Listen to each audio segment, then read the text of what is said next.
বিসমিল্লাহির রহমানির রহিম। আমি সমন্বয়কদের উদ্দেশ্যে বলছি, মানুষের পারসেপশন, সমালোচনা সবকিছু নিয়ে এই সরকার কেউ জামায়াতের সরকার বলছে, কেউ বিএনপির, কেউ আবার আওয়ামী লীগের ট্যাগ লাগানোর সরকারও বলার চেষ্টা করছে। আসলে এই সরকারটি সমন্বয়কদেরই সরকার, সমন্বয়করা এটা মেনে নেই। আর আমি সরকারের প্রতি অনুরোধ জানাচ্ছি, জুলাই অভ্যুত্থান বা জুলাই প্রোক্লেমেশন একটা বেদনাদায়ক ঘটনা আমাদের জীবনে। তো দেশের মানুষের প্রতি সম্মান দেখিয়ে এই সরকারের প্রতি আমার অনুরোধ, আপনারা 15ই জানুয়ারির মধ্যে এই ঘোষণাটা অবশ্যই দিবেন। এই নিয়ে টালবাহানা, মাহফুজ আলম যে কথা বলেছে যে দিতে আরও দেরি হতে পারে, এই নিয়ে টালবাহানা মোটেও উচিত হবে না। এই সরকার এমনিতেই অনেক কিছুতে ব্যর্থ। ডক্টর ইউনূস সরকার উপদেষ্টা কাকে নেবেন এই সিদ্ধান্তে উনি নিজেও সিদ্ধান্তহীনতায় ভোগেন। কোন মন্ত্রণালয় কাকে দিবেন এই সিদ্ধান্তহীনতায় উনি ভোগেন। এই সিদ্ধান্তগুলোর জন্য উনি প্রয়োজনে কিছু তার পার্সোনাল সিনিয়র কিছু সিটিজেনকে তার পার্সোনাল উপদেষ্টা হিসেবে নিয়োগ দিতে পারেন, যে কাকে দিয়ে কোন মন্ত্রণালয় চালানো যাবে। এখন এমন যদি কাউকে দেওয়া হয়, অনেকে সমালোচনা করতেছে আসিফের ব্যাপারে, যে তাকে ক্রীড়া মন্ত্রণালয় দেওয়া হয়েছিল, ঠিক আছে। এখন জনপ্রশাসনের মতো একটা বড় মন্ত্রণালয় এই বাচ্চা ছেলেটা চালাতে পারবে, এটা মানুষ বিশ্বাস করে না। হয়তো তার ইজ ক্যাপাবল, সে পারবে হয়তো, কিন্তু মানুষ বিশ্বাস করে না। তো এমন কোনো কাজ ইউনূস সরকার করবেন না যেটা মানুষের পারসেপশনে সন্দেহের সৃষ্টি করে।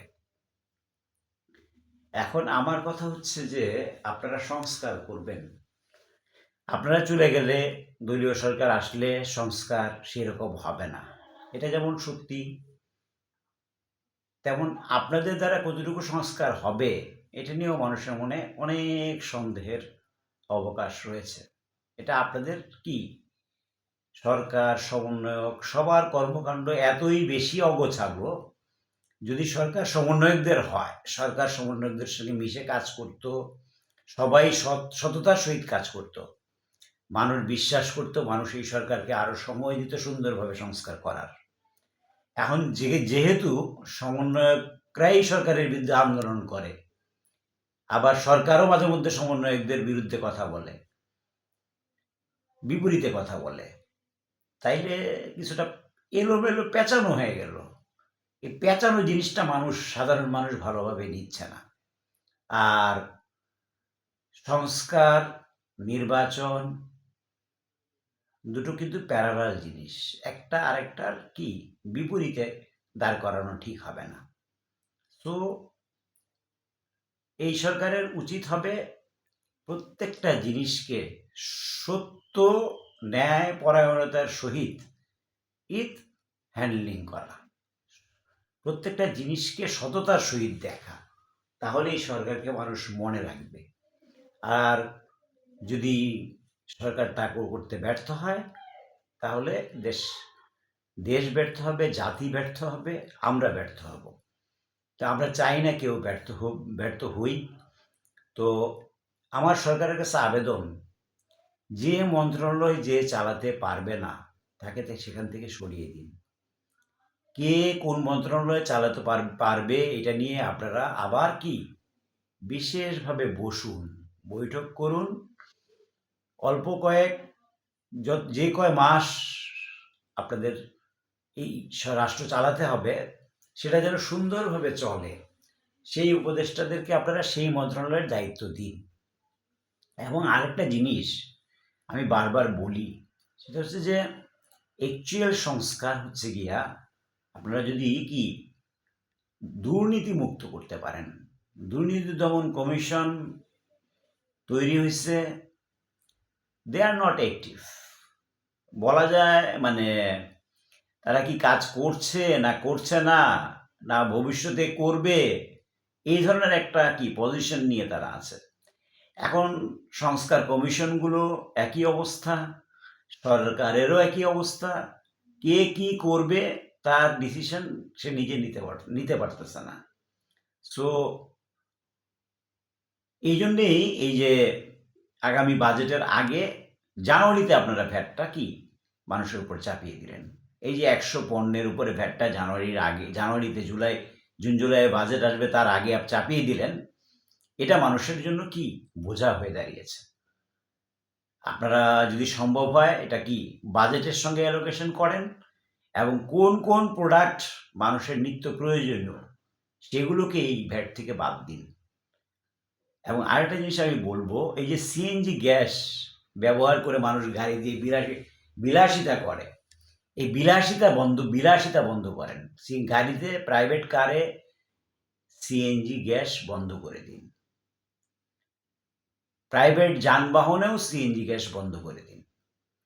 আপনারা শুধুমাত্র অ্যাম্বুলেন্স আর সিএনজির জন্য কি সিএনজি চলুক, আর বাস এগুলোকে একটা ডিসিপ্লিনে নিয়ে আসার জন্য কিছু আইন প্রণয়ন করুন। কোন রুটে, যাই হোক সেটা আলাদা একদিনের ডিসকাশন হবে, আপাতত এইটুকুই বললাম। তবে সিএনজি গ্যাসটা আপনারা ইন্ডাস্ট্রিয়াল সেক্টরে দিন, ইন্ডাস্ট্রিয়াল সেক্টরে এমন দামে দিন যে তাদেরও পোষায় এবং কি সরকারও কি লাভবান হয়। আর আমি আরেকটা জিনিস বলছিলাম গত ভিডিওতে, যে ইন্ডিয়াতে শুধু হাসিনা না, এই অর্থ পাচারকারী আরও 500-600 লোক ইন্ডিয়াতে চলে গেছে। তাদের লিস্ট তৈরি করুন, শেখ হাসিনা সহ সবাইকে চান। যেহেতু ইন্ডিয়ার সঙ্গে আমাদের বন্দি বিনিময় চুক্তি আছে, তাহলে শেখ হাসিনাকে না দিলেও বাকিদেরকে কিন্তু ইন্ডিয়া ফেরত দিবে। শেখ হাসিনার প্রতি ভালোবাসা তাদের থাকতে পারে, আর বাকিদের প্রতি কিন্তু তাদের ভালোবাসা নাই। বাকিদেরকে তারা ফেরত দিবে, এটা আপনারা নিশ্চিত থাকেন। তো বাকিদেরকেও যদি ফেরত দেয়, তাও আমরা তাদের কি ওই দোসরদের, আওয়ামী লীগ দোসরদের বিচার করতে পারবো। আর বিচার সুন্দরভাবে এগোচ্ছে। আমি আসিফ নজরুল স্যারের বক্তব্য শুনলাম যে বিচারক তো সেখানে কি ফেয়ার থাকবে। এখন প্রসিকিউটর বা যারা বিপক্ষে আইনজীবী লড়বে, বিপক্ষের আইনজীবী বিপক্ষরা নিয়োগ দিবে, আর সরকার আইনজীবী নিয়োগ দিবে। সরকার তাজুল ইসলামকে নিয়োগ দিছে, সে যথেষ্ট বিজ্ঞ আইনজীবী, যদিও সে জামাতের আলী হাসান মুজাহিদ, নিজামী এদের কি প্রসিকিউটর ছিলেন, এদের প্রসিকিউটর না, সরি, এদের আইনজীবী ছিলেন, বিপক্ষের আইনজীবী ছিলেন, সমস্যা নাই। তো যেহেতু তার অভিজ্ঞতা আছে, সে কাজ করতে পারবে। এখন কথা হচ্ছে যে সরকারের কিছু কিছু কাজ মানুষকে অনেক বিরক্তির মধ্যে ফেলে দিচ্ছে। যেমন এই 100 পণ্যের উপর এই জানুয়ারিতে ভ্যাট বসানো, এটা জুন জুলাই বাজেট আসবে তখন চিন্তা ভাবনা করে কোন কোন বিষয়ের উপরে ভ্যাট আসতে পারে সেটা বসালে মনে হয় ভালো হতো। আর আমি প্রতিবার একটি কথা বারবার বলি যে সরকারি কর্মকর্তারা যতদিন ঘুষ বন্ধ না করবে ততদিন আমাদের দেশের উন্নতি হবে না। তো এর জন্য কি একটা কঠিন আইন করুন, অথবা আমি যেটা বলছি কি, যে ঘুষ খেয়ে ধরা পড়বে তার হাতের আঙ্গুলের এক গিরা কেটে নিন। এই আইন করে কি দেখবেন, যখন 10টা বা 100টা লোকের আঙ্গুল কাটা যাবে, দেশে ঘুষ বন্ধ হয়ে যাবে। সর্বোপরি আমাদের দেশকে আমরা যদি অর্থনীতিতে এগিয়ে নিতে না পারি, এই সমস্ত সংস্কার করলাম,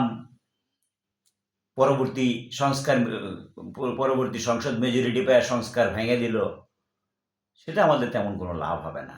তবে হ্যাঁ, যেই সংস্কার দেশের মানুষের উপকারে আসবে, সেই সংস্কার